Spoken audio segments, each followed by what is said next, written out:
the north of Portugal, there are two really important rivers: the Douro, that runs out at Porto, and north of that is the Jao River. And this is a really interesting river because it's not blessed with the same kind of levels of sunshine and warmth that the Douro is, and because of the steepness of its slopes and the soil type, which is particularly slate heavy, you get a very different expression of fruit. And it's one that I've always found fascinating because it's a little darker. You have to work with it a little bit more, and yet a little bit of effort goes such a long way, which is the same as the winery itself, or wines themselves.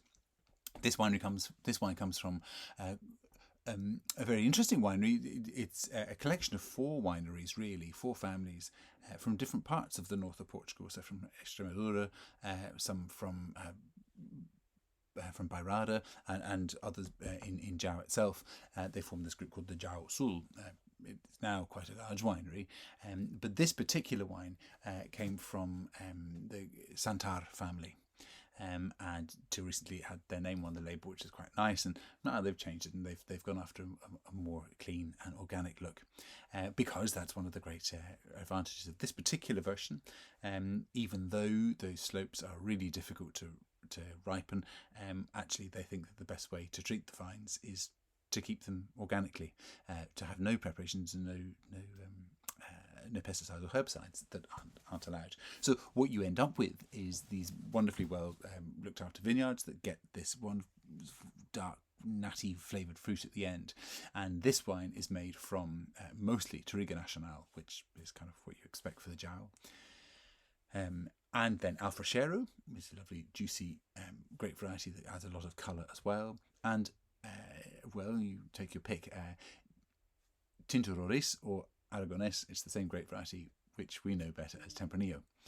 So, three different names for the same thing, and there are more names for it in Spain as well if you're interested. But that's the end result, and it's really beautiful. It's fresh, brambly fruit, a little bit of strawberry as well. And dark in colour, really dark in colour and dark in flavour, and you're taken on this wonderful journey with your flavour senses to dig out more and more flavour. Very little oak, very old oak barrels, only for a couple of months. This is mostly about the freshness of the fruit flavour, and indeed, what could be quite a heavy tannic wine is juicy and fresher than it might be otherwise, and is 13% alcohol, which I still think is absolutely brilliant to find, certainly in what is a modern part of Europe, and I think it's brilliant.